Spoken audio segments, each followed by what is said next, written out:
आज हम sci-fi thriller limitless की कहानी सुनते हैं। एडी मोरा न्यूयॉर्क में एक राइटर होते हैं जो अपने प्रोफेशन में काफी स्ट्रगल कर रहे होते हैं।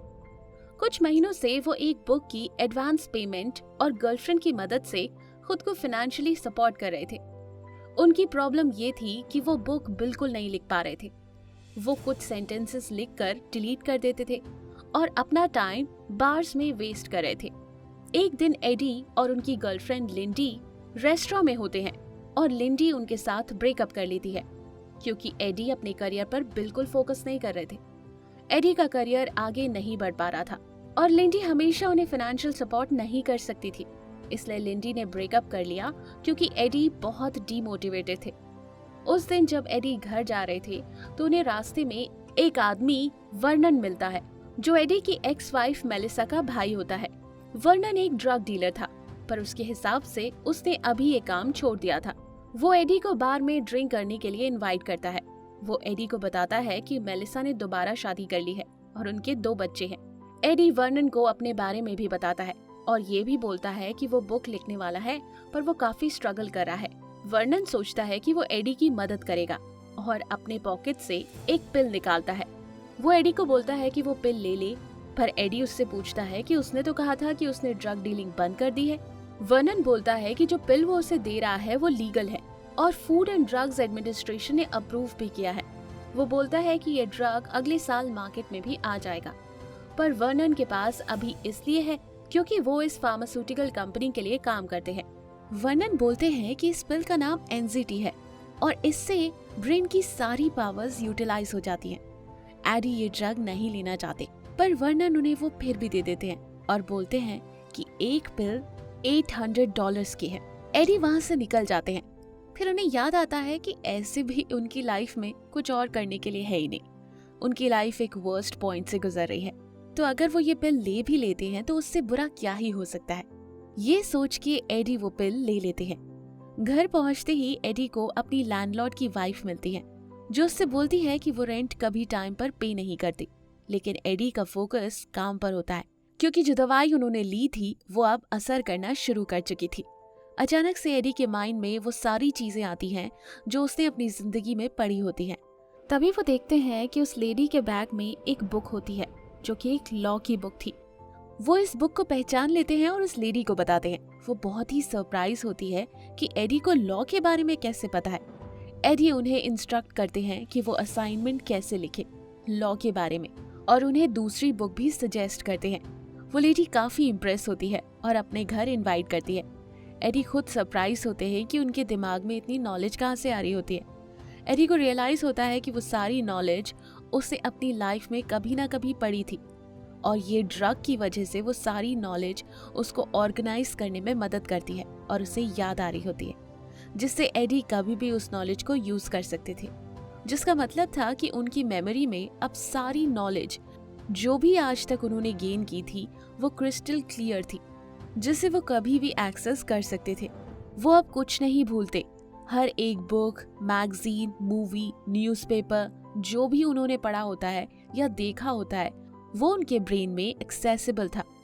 वो किसी भी टाइप की इंफॉर्मेशन एक्सेस कर सकते थे।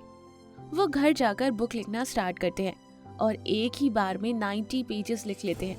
अगले दिन एडी नींद से उठते हैं और नोटिस करते हैं कि ड्रग का इफेक्ट कम हो रहा था, पर वो जाके अपने एडिटर को देते हैं जो एक्सेप्ट कर रही थी कि एडी का काम एज यूजुअल इम्प्रेसिव नहीं होगा। एडी के एडिटर उनका काम पढ़ती है और काफी इम्प्रेस होती है।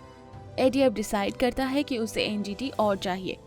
वो वर्नन के घर जाता है और देखता है कि उसके फेस पर चोट के निशान होते हैं। वो वर्नन से और ड्रग मांगता है। वर्नन उन्हें बोलता है कि उसने उन्हें झूठ बोला था और वो ड्रग लीगल नहीं है, बल्कि इस ड्रग को कोई अप्रूवल नहीं मिला है। पर इस पॉइंट पर एडी को कोई फर्क नहीं पड़ता कि ड्रग लीगल है या नहीं, उसे बस एनजीटी चाहिए थी। वर्नन उन्हें बोलता है कि अगर उन्हें ये ड्रग चाहिए तो उन्हें कुछ काम करने होंगे। एडी बोलता है कि वो इस ड्रग के लिए कुछ भी करने को तैयार है और वो वर्नन के बताए हुए कुछ काम करने चले जाते हैं। जब वो वापस आता है तो वो देखता है कि वर्नन के चेस्ट पर गोली मार दी गई थी और उनकी मौत हो गई है। एडी पुलिस को इन्फॉर्म करते हैं, पर पुलिस के आने से पहले वो वर्नन के घर से वो सारी एनजीटी लेते हैं और कैश भी। बाद में एडी पुलिस स्टेशन जाते हैं पूछताछ के लिए और पुलिस उन्हें बताती है कि वो उनके साथ टच में रहेगी। एडी वापस घर चले जाते हैं और एक और पिल ले लेते हैं। एक बार फिर उनका दिमाग बहुत तेजी से चलने लगता है और उनके पास बहुत इन्फॉर्मेशन होती है। एडी की सारी लाइफ चेंज हो जाती है।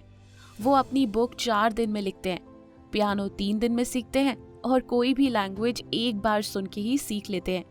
एडी अब नए लोगों से बहुत इंटरेक्ट कर रहे होते हैं और उनमें एक नया कॉन्फिडेंस आ गया होता है। उन्हें अब रियलाइज होता है कि उन्हें स्टॉक मार्केट में इन्वेस्ट करना चाहिए। वॉल स्ट्रीट पर एक ब्रोकर केविन उनकी इसमें मदद करते हैं। वो स्टॉक मार्केट की बुक्स पढ़ते हैं और अब स्टॉक को मॉनिटर करते हैं। एक ही दिन में वो $800 को 2000 तक इंक्रीज कर लेते हैं। उसके नेक्स्ट दिन 7500 और एडी को रियलाइज होता है कि उन्हें लोन की जरूरत पड़ेगी अगर वो और ग्रोथ करना चाहते हैं। वो एक आदमी जेनेडी से लोन लेते हैं, पर जेनेडी ने कंडीशंस रखी होती हैं कि अगर उनका पैसा उन्हें टाइम पर वापस नहीं मिला तो वो एडी के साथ कुछ भी बुरा करेंगे। एडी वो डील ले लेते हैं क्योंकि वो श्योर होते हैं कि वो कुछ ही दिन में वो पैसा वापस कमा लेंगे।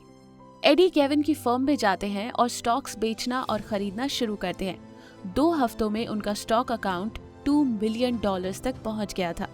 उस फर्म के लोग एडी को नोटिस करना शुरू करते हैं और वो केविन एडी को बताता है कि एक फाइनेंस टाइकून कार्ल उनसे मिलना चाहते हैं। इसके बाद एडी अपनी एक्स गर्लफ्रेंड लिंडी के साथ डिनर करता है और उसे बताता है कि कैसे उसकी लाइफ ट्रैक पर आ गई है। लिंडी एडी की सक्सेस देख के इम्प्रेस होती है और उन्हें लगता है कि अब एडी सच में मेहनत कर रहे हैं। ये सब देखकर उनका पैचअप हो जाता है। एक दिन एडी नोटिस करते हैं कि एक इंसान उनको घूर रहा है। उस दिन घर जाके एडी अपने घर के बाहर उस इंसान को खिड़की से ढूंढने की कोशिश भी करते हैं, पर उन्हें कोई नहीं मिलता। लिंडी उन्हें बुलाती है, पर अचानक से एडी अपने आप को अपार्टमेंट के हॉलवे पर पाते हैं।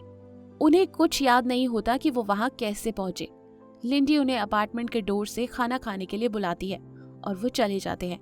अगले दिन उनकी मीटिंग टाइकून कार्ल से होती है। कार्ल को लगता है कि एडी सस्पिशियस होंगे, पर मीटिंग में एडी उन्हें इतना इम्प्रेस करते हैं कि कार्ल को लगता है कि वो जीनियस है। एडी कार्ल के साथ एटवुड की बात करते हैं, जिनके साथ कार्ल अपनी कंपनी मर्ज करने वाले होते हैं, और फिर कार्ल एडी के साथ एक और मीटिंग फिक्स करता है। मीटिंग के बाद एडी डिसाइड करते हैं कि वो सिटी को थोड़ा एक्सप्लोर करेंगे, पर वो फिर से अनकॉन्शियस होने लगते हैं, जिससे वो खुद को अचानक किसी भी जगह पर पाते हैं और उसके बारे में उन्हें कुछ भी याद नहीं होता कि वो वहां कैसे पहुंचे। कभी वो क्लब में होते हैं तो कभी मॉडल्स के साथ होटल में। एडी फिर से उस आदमी को देखते हैं जो उन्हें पहले घूर रहा था। एडी घर जाते हुए गुंडों के साथ लड़ाई में पड़ जाते हैं, पर एनसीटी के इफेक्ट से उनको एक्शन मूवी के सब स्टेप्स और मूव्स याद थे। वो सभी गुंडों को अकेले हरा देते हैं। फिर अचानक से वो अपने आप को ब्रुकलिन ब्रिज पर पाते हैं और उन्हें कुछ याद नहीं होता कि वो वहां कैसे पहुंचे। इनफैक्ट उन्हें कोई मेमोरी नहीं होती पिछले 18 घंटों में क्या हुआ। इस सब के बाद एडी घर चले जाते हैं और उनका अलार्म बजता है जो उन्हें कार्ल की मीटिंग की याद दिलाता है, जिसके बारे में वो भूल गए होते हैं। कार्ल ने एडी को कुछ फाइल भेजी होती है ताकि वो फाइनेंस एडवाइस एडी से ले सके। उस सुबह एडी एनजीटी नहीं लेते क्योंकि उनको डर था कि उन्हें फिर से कुछ याद नहीं रहेगा। वो बिना एनजीटी के कार्ल की बुक पढ़ते हैं, पर उन्हें कुछ समझ नहीं आता। वो केविन को कॉल करके बुलाते हैं कि मीटिंग पोस्टपोन करनी पड़ेगी, पर केविन उनको बोलता है कि अगर वो कैंसिल करेंगे तो ये मौका शायद फिर से नहीं मिलेगा। एडी मीटिंग में बिना एनजीटी लिए जाते हैं, जिससे उनका फोकस बहुत कम हो गया था। कार्ल एडी से एटवुड के बारे में बात करता है और वो बोलते हैं कि वो अचानक से ही बहुत सक्सेसफुल हुए, पर एडी का अटेंशन कार्ल की तरफ बिल्कुल भी नहीं होता। मीटिंग के दौरान एडी नोटिस करता है कि टीवी पर दिखाया जाता है कि एक औरत की डेड बॉडी होटल के कमरे में मिली है, और ये देखकर एडी को रियलाइज होता है कि ये वही मॉडल है जिसके साथ वो पिछली रात होटल में थे। एडी कार्ल की मीटिंग को छोड़ते हैं और वॉमिटिंग करना शुरू करते हैं क्योंकि उन्हें लगता है कि उन्हीं ने उस मॉडल का मर्डर कर दिया। एडी को फिर उनकी एक्स वाइफ मेलिसा का कॉल आता है, जो उन्हें वर्नन के बारे में पूछती है। एडी मेलिसा से मिलना चाहता है और वो वर्नन की डायरी दिखाता है। उसमें वो एडी के क्लाइंट की लिस्ट निकालता है। वो उन सबको कॉल करता है तो उससे पता चलता है कि या तो उनमें से कुछ लोग मर चुके हैं या फिर वॉमिटिंग करने के बाद हॉस्पिटलाइज थे और कोमा में जाकर मर गए। एडी एक बेंच पर बैठा होता है और जैसे ही वो नंबर डायल करता है उसके पीछे बैठे आदमी का फोन रिंग करता है। वो फोन उठाता है। एडी नोटिस करता है कि वो वही आदमी था जो उन्हें फॉलो कर रहा था और घूर के देख रहा था। एडी वहां से उठ जाता है और भागने लगता है। वो आदमी उनके पीछे भागता है। एडी फाइनली एक कैब में भागकर मेलिसा से मिलने चला जाता है। मेलिसा उन्हें बताती है कि वो वर्नन की डेथ से हैरान नहीं है और उन्हें एनजीटी के बारे में पता है क्योंकि उन्होंने खुद वो लिया था। मेलिसा बताती है कि एनजीटी से ब्रेन बहुत तेज काम करता है, लेकिन जैसे ही एक पॉइंट आता है ब्रेन इतना थक जाता है कि इंसान को याद ही नहीं रहता कि क्या हो रहा है। इस वजह से मेलिसा ने एनजीटी लेना बंद कर दिया था। पर मेलिसा ये भी बोलती है कि उन्हें इसे छोड़ने में बहुत तकलीफ हुई थी, ना वो फोकस कर पा रही थी और बहुत लेजी हो गई थी। मेलिसा ने ये ड्रग 2 साल पहले छोड़ दिया था, पर अभी तक उनको इसके सिम्टम्स आते थे। एडी वापस घर जाते हैं जहां उन्हें गैनेडी पकड़ लेता है क्योंकि एडी ने अब तक उसका पैसा नहीं दिया होता। गैनेडी उन्हें मारना शुरू कर देता है और एडी के पॉकेट से एनजीटी की पिल्स गिर जाती है। गैनेडी उसे उठा लेता है और खा लेता है, ये सोचकर कि वो कोई ड्रग होगा। एडी उसे लेकर जाता है और बैंक से पैसे निकालकर दे देता है। जब तक वो दोनों बैंक गए थे तब तक ग्रांटी को ड्रग का इफेक्ट हिट हो गया था और वो एक्सपीरियंस करने के बाद गैनेडी बोलता है कि वो ये पिल्स फिर से लेगा। अब एडी लिंडी के पास जाता है और वो वहाँ पर गिर जाता है और उसके पास कोई ऑप्शन नहीं होता और वो लिंडी को सच सच बता देता है। लिंडी एडी की हेल्प करने का डिसाइड करती है ताकि वो इस ड्रग एडिक्शन से खुद को बचा दे। लिंडी एडी के साथ घर जाती है और वो सब पिल अपने साथ लेकर चली जाती है। लिंडी जब जा रही होती है तब वो देखती है कि स्पाई जो एडी को फॉलो कर रहा था वो अब लिंडी को फॉलो करना शुरू करता है। लिंडी बहुत डर जाती है और वो पार्क में 2 लोगों की मदद मांगती है, पर वो स्टॉकर उन दोनों लोगों को स्टैब कर देता है। लिंडी चुपके से एडी को कॉल करती है। वो उससे कहता है कि वो एनजीटी की पिल ले ले जिससे वो सिचुएशन से निकलने का रास्ता ढूंढ ले। लिंडी एडी की बात सुनती है और वो पिल ले लेती है। लिंडी अगले दिन एडी को बताती है कि ये पिल कितनी डेंजरस है और कैसे इस पिल से लिंडी एक अलग इंसान बन गई। लिंडी एडी को बोलती है कि वो उसके साथ नहीं रह सकती अगर वो ये ड्रग्स लेते रहे। एडी नोटिस करता है कि गैनेडी अभी भी उसको फॉलो कर रहा था पिल्स के लिए। एडी उसे सप्लाई करता है पर उसे समझ आ जाता है कि गैनेडी नहीं रुकेगा। फिर एडी 2 बॉडीगार्ड्स को हायर करता है ताकि वो उसे गैनेडी और उस स्पाई से बचा पाए। एडी फिर से कार्ल्स के साथ मीटिंग्स रखते हैं, पर इस बार वो एनजीटी लेते हैं और एक प्रॉपर डोसेज के साथ वो अपना स्लीप शेड्यूल और न्यूट्रिशन मेंटेन करते हैं। फिर वो एक केमिस्ट को हायर करते हैं ताकि वो इस ड्रग को अपने लिए प्रॉपर तरीके से बना सके। एक दिन एडी नोटिस करता है कि वर्नन के केस का डिटेक्टिव उनका वेट कर रहा होता है, जो उसे इन्फॉर्म करता है कि वो वर्नन के मर्डर का सस्पेक्ट है क्योंकि वो क्राइम सीन पर था। अब एडी लॉयर हायर करता है ताकि वो मर्डर केस से बच जाए। दूसरी तरफ कार्ल और एडी की मीटिंग एटवुड के साथ स्टार्ट हो जाती है ताकि मर्जर पॉसिबल हो, पर एडी नोटिस करते हैं कि एटवुड की हेल्थ काफी बिगड़ी हुई है और वो अभी 60 के भी नहीं हुए।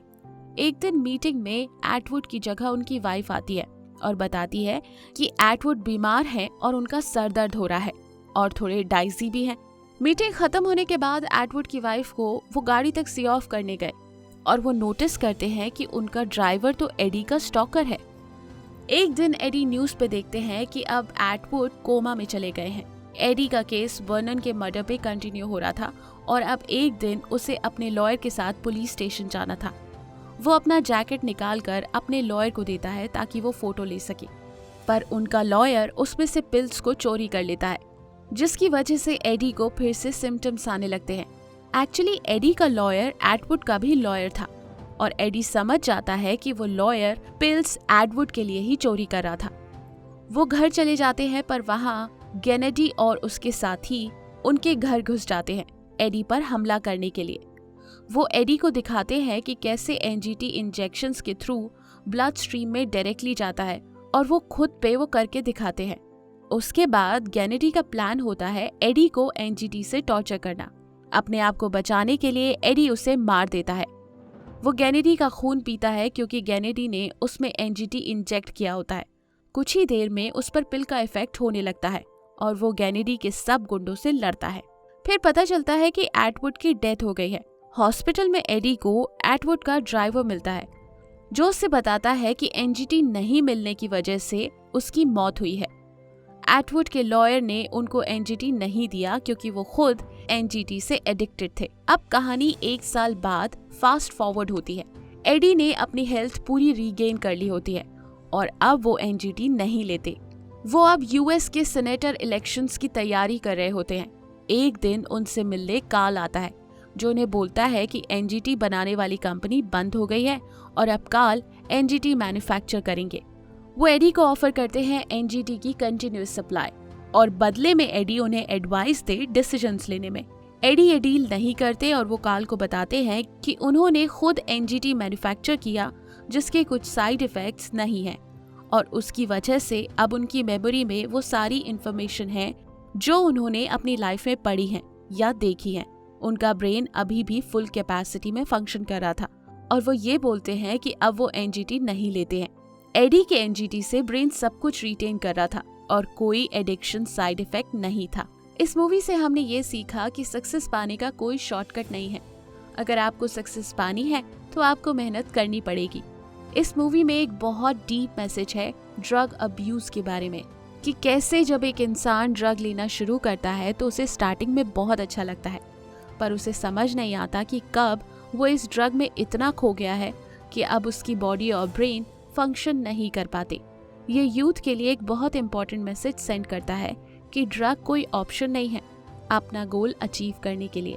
ब्रेन की प्रोसेसिंग ह्यूमंस की नेचुरल एबिलिटी की है और हम ड्रग्स की वजह से इस नेचुरल एबिलिटी को खो सकते हैं। दूसरा इंपॉर्टेंट मैसेज जो इस मूवी में हमें मिलता है वो है एडिक्शन की, कि अगर कोई ड्रग एडिक्शन से लड़ रहा है तो वो इस ड्रग को हरा सकता है, जैसे एडी ने हरा दिया। ये एडिक्शन का प्रोसेस बहुत चैलेंजिंग होता है जैसे एडी के लिए था, लेकिन ये मत भूलिए एडी ने अपनी सब गलतियों से सीख ली और अपनी लाइफ को सक्सेसफुल बना दिया। होप इन मोटिवेशनल और नॉलेजेबल मूवीज से हम आपको इंस्पायर कर रहे होंगे। अगर आपको लगता है कि ये वीडियो आपके किसी फ्रेंड या फैमिली मेंबर को इंस्पायर कर सकती है तो ये वीडियो उनके साथ जरूर शेयर करें। अगर आप हिंदी में फ्री में 200 से ज्यादा amazing non fictional book summaries सुनना या पढ़ना चाहते हैं तो आप डिस्क्रिप्शन या फर्स्ट कमेंट में दिए गए लिंक से ऐप डाउनलोड कर सकते हैं। एनीवेज दोस्तों, अगर आप ऐसी नॉलेजेबल वीडियोस मिस नहीं करना चाहते हैं तो सब्सक्राइब करने के बाद बेल का बटन दबाना मत भूलिएगा। आप कमेंट करके ये भी बता सकते हैं कि आप नेक्स्ट वीडियो किस टॉपिक पर चाहते हैं। जल्द ही हम आपसे दोबारा मिलेंगे। जय हिंद।